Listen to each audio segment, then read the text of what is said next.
السلام عليكم ورحمة الله وبركاته. يا هلا بكم في أول فيديو في هذه السلسلة الجديدة اللي حنتكلم فيها عن الغوص الحر.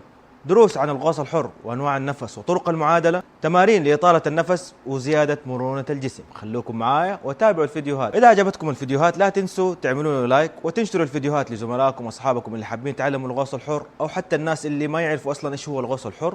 ولا تنسوا تشتركوا في القناة. لا تنسوا تتابعوني على انستغرام، هنا شايفين هنا مكتوب، وسناب شات تبعي اللي هنا.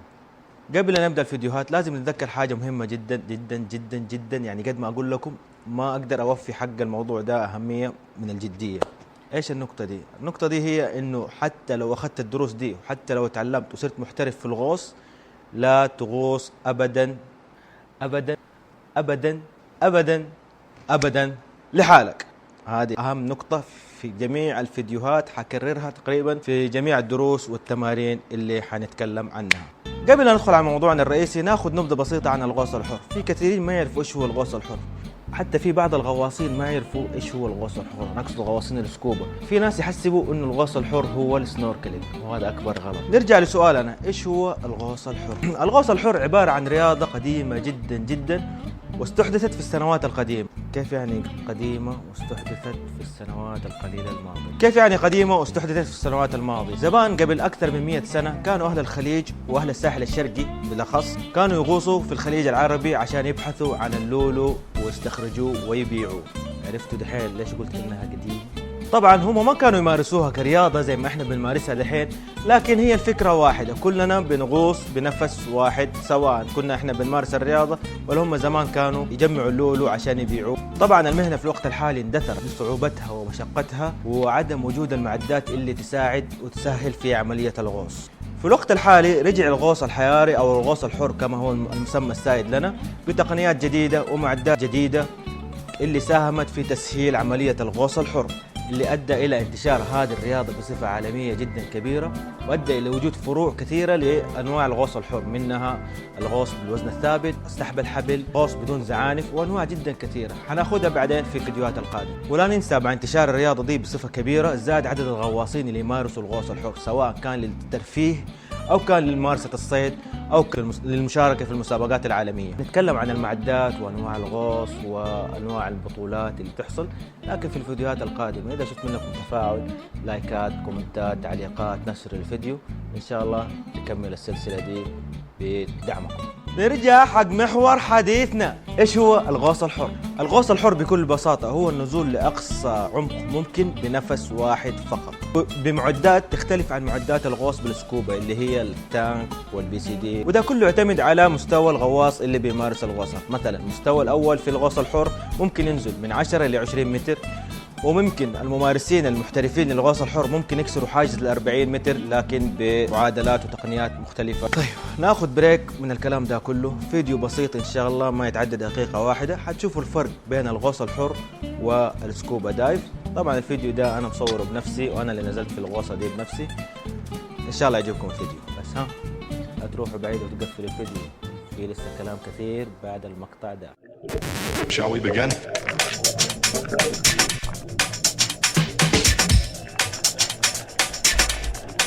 Let's begin.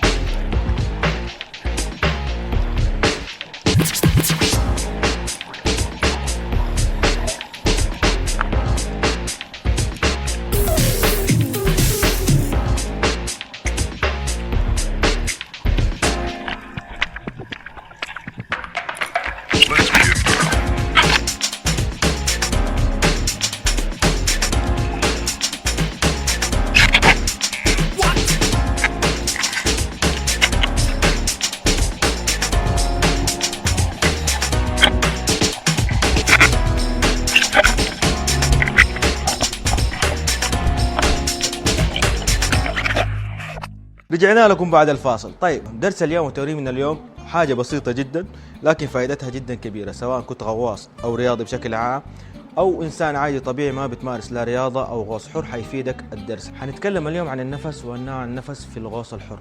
ما حندخل في التفاصيل زي الفسيولوجيه والاشياء دي، لكن حناخذ اشياء بسيطه، معلومات بسيطه، وحندخل في التفاصيل زي ما ذكرت سابقا في الفيديوهات الجايه. كلنا عارفين انه احنا ما نقدر نعيش من غير ما نتنفس، بالله من جد. لكن هل نعرف كيف نتنفس بطريقه صحيه؟ أول نوع من أنواع النفس في الغوص الحر هو نفس الاسترخاء، له عدة مسميات، إنكم بريد أب، يوغا بريد، أو نختصر الاسم أو نسهل الاسم ونسميه نفس البطن. إيش هو نفس البطن؟ في ناس تحسب إنه نفس البطن يعني إنه الهواء اللي نتنفسه بيخش لبطن، لا، هذه معلومة خاطئة. اللي بيحصل هنا إنه أنا باخذ نفس عميق جدا بحيث إنه الحجاب الحاجز بيدوف بطني، بحيث انه يبين كأني عندي كرشه او كأنه الهواء داخل في بطني. طريقة نفس البطن هي انه الزفير يكون اطول من الشهيق. يعني معادلة بسيطة 1:2، يعني اذا كان الشهيق في ثانية حناخذ الزفير في ثانيتين، اذا كان الشهيق في ثانيتين حناخذ الزفير في 4 ثواني، واذا كان الشهيق في 3 ثواني حناخذ الزفير في 6 ثواني. يعني اديكم مثال، حناخذ 3 ثواني شهيق، 6 ثواني زفير. نحسبها.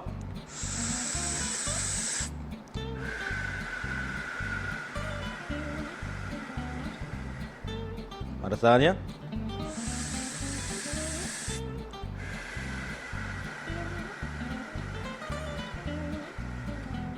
طبعا عملية النفس في الغوص الحر حتكون كلها عن طريق الفم، لأنه بدينا نتحكم بحجم الفم وندينا نتحكم بحجم الهواء اللي ندخله ونخرجه. أما عن طريق الأنف ممكن نستخدمها، لكن يحتاج لها ممارسة عشان ما احنا ما نقدر نتحكم بفتحة الأنف. ده النوع من النفس مو بس مفيد للغواصين، مفيد جدا للاشخاص الرياضيين والناس العاديين، وحتى مناسب لك اذا واجهت صعوبه في النوم. ممكن تستخدم هذه الطريقه بحيث ان تهدي اعصابك وتساعدك على الاسترخاء والنوم. وفي نقطه مهمه يمكن ما تعرفوها، احنا بنمارس طريقه النفس دي تقريبا كل يوم لما ننام. لاحظ حولك اي شخص نايم، او دائما تبان في الاطفال وهم نايمين بعمق، حتلاحظ انه بطنهم مع النفس بترتفع. هذه هي ببساطة النفس الاسترخائي، هم بيتنفسوا بعمق بحيث انه الهواء بينزل الين بطنهم. اما في الغوص الحر احنا بنستفيد من النفس ده اننا نهدي ضربات القلب ونساعد على الاسترخاء من قبل لا نمارس، قبل لا ننزل في الغوصة. نجي للنوع الثاني من النفس. النوع الثاني من النفس نسميه النفس النهائي او النفس الكامل، أو عشان نسهل علينا الموضوع نسميه نفس بطن وصدر. كيف يعني بطن وصدر؟ ببساطة يعني آخذ نفس كامل وعميق بحيث إنه الهواء يملأ صدري، يا بطني أول وصدري، ل 90% من حجم الرئة.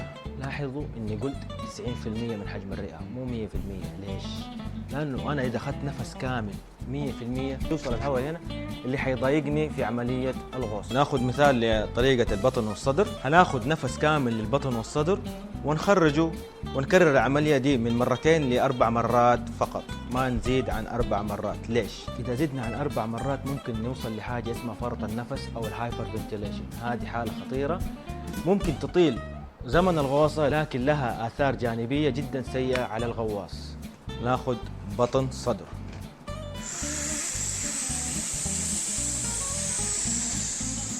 لاحظوا صدري بيطلع مع النفس.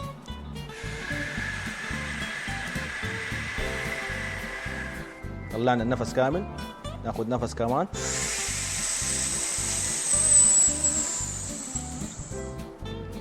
كده أنا ممكن أبدأ عملية كتم النفس بأنه تقريبا رئتي امتلت بالهواء من 80 ل 90%، ما امتلت 100% لأن أنا حاسس براحة هنا في رقبتي. الآن تعلمنا النفس الاسترخاء والأنفاس الكاملة وبدأنا نغوص.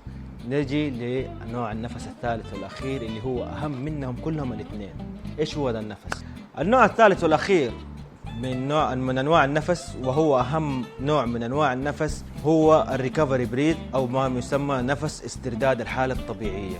كيف يعني نفس استرداد الحالة الطبيعية؟ بعد الغوصة أو كتم النفس يكون كمية الأكسجين أقل بكثير من بداية الغوصة، وتكون نفس الوقت كمية ثاني أكسيد الكربون كبيرة جدا في الجسم. فهنا مهم جدا أن نعمل الريكفري بريث أو نفس الاسترداد الحالة الطبيعية عشان يرجع جسمي لحالته الطبيعية اللي كانت قبل الغوصة. في في نفس الوقت تجنب اشياء ممكن تحصل لنا لا سمح الله، زي فقدان التحكم بالحركه او LMC او لوس اوف موتور كنترول، او ممكن يحصل لنا حاجه اقوى من كده اللي هي البلاك اوت او الاغماء. طريقه الريكفري بريد طريقه سهله وبسيطه لكن جدا جدا مهمه، لازم نسويها حتى لو ما سوينا الريكفري، لو ما سوينا البريد اب وما سوينا الانفاس كامله ونزلنا باي طريقه، لازم نعمل ريكفري بريد. أكد وأعيد عليكم لازم نعمل ريكفري بريد. الطريقة بسيطة، هاخذ نفس كامل شهيق كامل ولكن الزفير يكون سلبي. كيف يعني الزفير يكون سلبي؟ هناخذ النفس الشهيق ونشوف الزفير. هذا الشهيق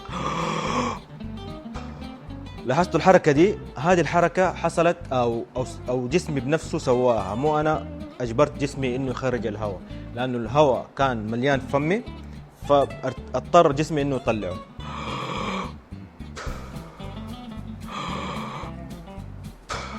هذه طريقة النفس، استرداد الحالة الطبيعية والريكفري بريد. طبعا في نهاية الفيديو حابب ناخذ مراجعة سريعة اللي أخذنا أنواع الغوص الحر وتاريخه القديم معانا كإحنا كخليجيين، وأخذنا النفس وأنواع النفس، وعرفنا إيش أهم أنواع النفس وليش إيش ممكن نمارسه في الحياة الطبيعية من أنواع النفس. لكن في النهاية حابب أذكر عدة نقاط مهمة. الغوص الحر عبارة عن رياضة ممكن تتعلمها بنفسك، لكن أنا أنصح بشدة إنك تاخذ دورة كاملة عن الغوص الحر عند مدرب معتمد في أي منظمة من منظمات الغوص الحر، عشان تاخذ معلومات كافية ووافية للتكنيك والأداء وتوصل لأقصى عمق مناسب لك. والنقطة المهم والأهم وارجع عيدها ثاني، لا تغوص أبدا أبدا أبدا أبدا أبدا أبدا أبدا أبدا أبدا أبدا أبدا أبدا أبدا لحالك. اكتبوا لي في التعليقات رأيكم عن الفيديو، أسئلتكم، مشاركاتكم، هل ممكن نسوي فيديوهات ثانية أو لا، وإن شاء الله أرد عليكم فيها. لا تنسوا تعملوا لي لايك شير وسبسكرايب مرة ثانية، وتضيفوني هنا ثاني انستغرام سناب شات، ممكن انزل لكم مواضيع جيدة، ممكن ما انزل لكم مواضيع جيدة. هذا درس اليوم، فيديو اليوم، ان شاء الله يكون عجبكم. السلام عليكم.